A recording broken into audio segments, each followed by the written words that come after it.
اب آئیے ہم دوسرے کوشچن پہ آتے ہیں، عید میلاد النبی کیا یہ درست ہے یا نہیں؟ تو اس میں فقہا میں اختلاف آپ کو یہ نظر آتا ہے۔ اب متعدد یعنی بہت بڑی تعداد میں فقہا وہ کہتے ہیں جناب یہ تو عشق رسول کا حصہ ہے، اس لیے عید میلاد النبی بالکل منانی چاہیے، لیکن بہت بڑی تعداد میں فقہا وہ کہتے ہیں کہ جناب رسول اللہ صلی اللہ علیہ وسلم نے تو صرف اور صرف دو عیدوں کی اجازت دی ہے، عید الفطر اور عید الاضحیٰ، یہی دین کا حصہ ہے۔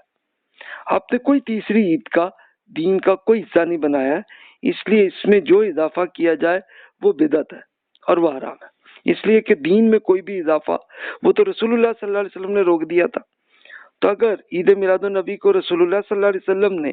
شروع کروا دیا ہوتا تو پھر ٹھیک تھا، لیکن وہ نہیں ہوا، تو اسے دین کا حصہ نہ بنائے بلکہ صرف محض تاریخ اور سیرت نبوی کو پھیلا دیں کہ بھی اگر آپ نے جیسے وہ آپ رسول اللہ صلی اللہ علیہ وسلم کی سیرت، آپ کی احادیث، آپ کی ہسٹری، اس سب کو آپ پھیلانا چاہ رہے ہیں تو وہ آپ کر لیں بے شک، لیکن یہ نہیں کہ آپ کوئی دین کا کوئی اضافہ کریں، تو یہ اختلاف ہے۔ تو اب دونوں کے دلائل کو دیکھتے ہیں تو جو جائز قرار دیتے ہیں اسکالرز وہ قرآن مجید کی کچھ آیات سے وہ اسی پہ اپلائی کر کے وہ کرتے ہیں۔ تو اب یہ قرآن مجید میں سورہ ابراہیم کی آیت میں ایک ذکر ہے تو اس سے وہ کرتے ہیں، مثال کے طور پر یہ اب اس کو دیکھتے ہیں قرآن مجید میں یہ واقعہ یہ ہے، وَلَقَدْ أَرْسَلْنَا مُوسَى بِآيَاتِنَا أَنْ أَخْرِجْ قَوْمَكَ مِنَ الظُّلُمَاتِ إِلَى النُّورِ وَذَكِّرْهُمْ بِأَيَّامِ اللَّهِ إِنَّ فِي ذَلِكَ لَآيَاتٍ لِكُلِّ صَبَّارٍ شَكُورٍ۔ اسی طرح ہم نے موسیٰ کو اپنے ثبوت کے ساتھ بھیجا تھا تاکہ اپنی قوم کو اندھیروں سے نکال کر روشنی میں لا سکے اور انہیں اللہ تعالیٰ کے خاص دنوں کی یاد دلا دے جس میں اسی دنیا میں جزا و سزا کا ظہور ہوا تھا،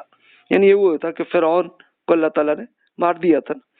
تو اس میں شبہ نہیں کہ اس میں ہر اس شخص کے لیے بڑے ثبوت ہیں جو اللہ تعالیٰ کی آزمائش میں صبر اور اس کی عنایت پر شکر کرنے والے۔ تو اب وہ جو اسکالرز عید میلاد النبی کو جائز کہتے ہیں وہ کہتے ہیں جی دیکھیں کہ جیسے اللہ تعالیٰ نے یہ ایک بنی اسرائیل پہ موسیٰ علیہ السلام کے ذریعے ان کو ایک بالکل آزادی کر دی تھی اور اس میں اللہ تعالیٰ نے تورات نازل کی تھی، تو اس میں کہا بھی اس میں شکر کرنا چاہیے، تو جناب ہمیں بھی چاہیے کہ ہم وہ رسول اللہ صلی اللہ علیہ وسلم کے ذریعے سے جیسے ہمیں قرآن اور سنت اور حدیث ہم پہ آ گئی ہے تو ہمیں بھی اس پہ شکر کرنا چاہیے۔ تو اس میں جو حرمت کے قائلین جو اسکالرز ہیں وہ کہتے ہیں جناب دیکھیں اس آیت میں شکر کرنے کا حکم ہے جو اللہ تعالیٰ کی نعمتوں پر ہے، اس کے لیے کسی عید کی اجازت نہیں ہے بلکہ شکر کرنے کا طریقہ ہے، یعنی جیسے مثلاً آپ نفل نمازیں دیگر عبادتیں آپ کریں وہ دیٹس گڈ کہ وہ ایک اچھا عمل ہے وہ کریں بے شک۔ تو آپ جیسے رسول اللہ صلی اللہ علیہ وسلم کے زمانے میں قرآن سنت حدیث میں مل گئی ہے تو اس پہ ہمیں اب بھی شکر کرنا چاہیے، اور اس کے لیے کوئی خاص دن کہ وہ عین رسول اللہ صلی اللہ علیہ وسلم کی پیدائش کے دن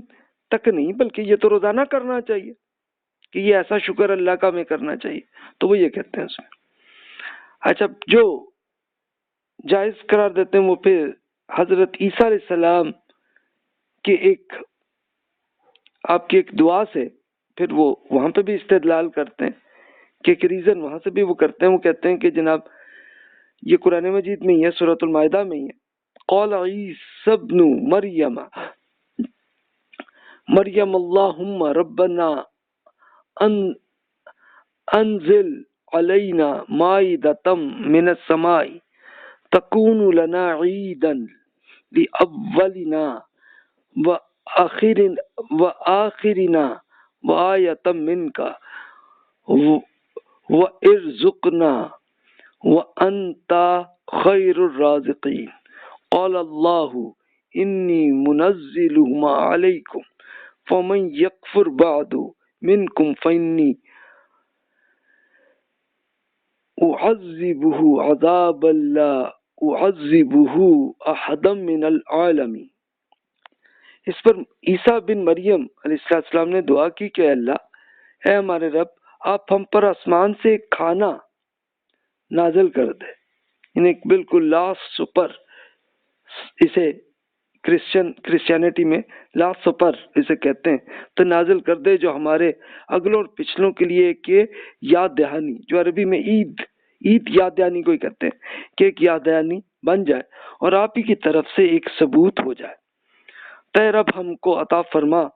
اور آپ بہترین عطا فرمانے والے پر ہیں۔ تو اللہ تعالیٰ نے فرمایا کہ میں اس کو آپ پر ضرور نازل کر دوں گا، مگر اس کے بعد جو آپ ہی میں سے منکر ہوں گے انہیں ایسی سخت سزا دوں گا جو دنیا میں کسی کو نہ دی جائے گی۔ اچھا، اس کی پھر آپ وہ حضرت عیسیٰ علیہ السلام کی سیرت بائبل میں موجود ہے، تو اس کو پڑھتے ہیں۔ تو حضرت عیسیٰ علیہ السلام نے یہی دعا کی تھی، تو اللہ تعالیٰ نے پھر یہ ایک باقاعدہ ایک پریکٹیکلی کیا کہ آسمان سے کھانا وہ اترا تھا، اور کھانا اترا تو وہ پھر حضرت عیسیٰ علیہ السلام کے صحابہ کرام رضی اللہ عنہم نے کھایا، اور اب بنی اسرائیل کو بھی یہ پورا پریزنٹیشن ایک پریکٹیکل نظر آ گیا۔ تو اب اللہ تعالیٰ نے یہ بتا دیا کہ ہاں جناب، جنہوں نے اب بھی ایمان نہیں لائے تو ان کو پھر سخت سزا اسی دنیا میں ملے گی، اور وہ ہوئی تھی۔ تو پھر تو ہوا ہے کہ یہ جو ایمان نہیں لائے تو وہ اسی دنیا میں وہ مارے گئے تھے، اور اس کے لیے پھر اللہ تعالیٰ نے یہی کیا تھا کہ رومن امپائر کے بادشاہوں نے، ان کی ملٹری نے بری طرح تباہ کیا تھا، اور یروشلم پورے کا پورا تباہ ہو گیا تھا۔ تو یہ ہوا تھا رزلٹ۔ لیکن جو صحابہ کرام تھے حضرت عیسیٰ علیہ السلام کے، تو ان پہ ایمان تھا اور رہا، اور ان کو بڑا اجر ملا۔ اور پھر تو یہ ہوا کہ کچھ عرصے بعد تو یہ ہوا کہ حضرت عیسیٰ علیہ السلام پر خود رومن امپائر کے بادشاہ ایمان لے آئے، اور لے آئے تو پھر کرسچینٹی پوری پھیلی تھی۔ تو اس پہ پھر جواز کے قائلین کہتے ہیں کہ جناب یہ بالکل جیسے اللہ تعالیٰ نے اتنی عنایت کی تھی حضرت عیسیٰ علیہ السلام کی، تو ایسے ہی رسول اللہ صلی اللہ علیہ وسلم کے ذریعے سے ہم پہ آئی تھی۔ تو یہ یاد دہانی کے طور پہ، یادگار کے طور پہ ہمیں عید میلاد النبی منانی چاہیے، تو وہ اس پہ کرتے ہیں۔ تو جو پھر اختلاف کرتے ہیں اسکالرز، وہ کہتے ہیں کہ جناب یہ دیکھیے، یہ یادگار اللہ تعالیٰ کے رسول عیسیٰ علیہ السلام نے دعا کی تھی تو اللہ تعالیٰ نے قبول فرمائی تھی۔ تو رسول اللہ صلی اللہ علیہ وسلم نے اپنی میلاد کو کوئی ایک جشن کی یادگار کی کوئی دعا نہیں آپ نے فرمائی تھی۔ اگر ہسٹوریکلی دیکھیں تو ایک بادشاہ مظفر الدین تھے ایجپٹ کے، انہوں نے 604 ہجری، یعنی وہ اب رسول اللہ صلی اللہ علیہ وسلم کے سے لے کے 600 سال بعد کے ایک بادشاہ تھے ایجپٹ کے، انہوں نے عید میلاد النبی ایجاد کی تھی جو بدعت تھی، اور وہ بھی انہوں نے کرسمس کی نقل کے طور پر یہ کیا تھا۔ تو اس سے پہلے صحابہ کرام نے ایسا کچھ نہیں کیا۔ تو اس کے لیے اصل چیز وہی ہمیں کرنی چاہیے کہ جناب ہمیں جو ہدایت اللہ تعالیٰ کی طرف سے قرآن اور سنت سے ملی ہے، تو اس پہ اللہ کا شکر ہمیں ادا کر لینا چاہیے۔ اس کے لیے کوئی ایک خاص کوئی عید وہ ایجاد کرنے کی وہ نہیں کرنی چاہیے ہمیں، تو وہ کہتے ہیں۔ یعنی ایکچولی یہ ہسٹری اگر آپ پڑھ لیجئے تو عید میلاد النبی تو 604 ہجری میں شروع ہوئی ہے، اور اس میں وہ بھی ایجپٹ میں ہوا تھا۔ ایجپٹ میں ابھی تک بڑی تعداد میں کرسچنز ابھی بھی رہتے ہیں، اور وہ یہ کرتے ہیں کہ ایک تو کرسمس پہ ایک باقاعدہ عید وہ مناتے ہیں، اور پھر اس کے ساتھ ساتھ یہ جو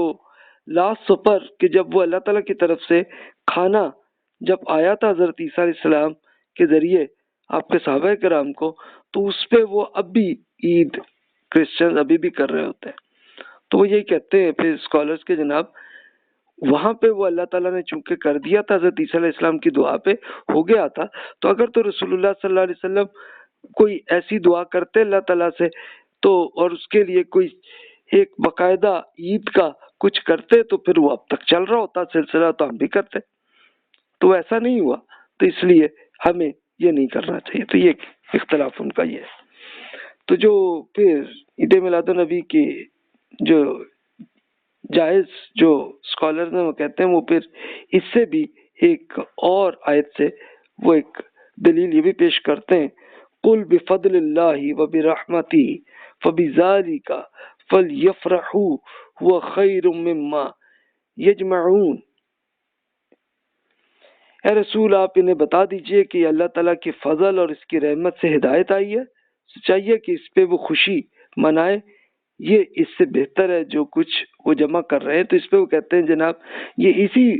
آیت کی بیسس پہ ہم عید میلاد النبی پہ ایک پورے ایک خوشی کے طور پر یہ کر رہے ہوتے ہیں۔ تو حرمت کے جو قائلین اسکالر وہ کہتے ہیں کہ جناب قرآن اور سنت نازل کرنے پہ ہماری خوشی کرنی چاہیے، اور اس کے لیے ہم کوئی ایسا جشن ایجاد نہیں کرنا چاہیے،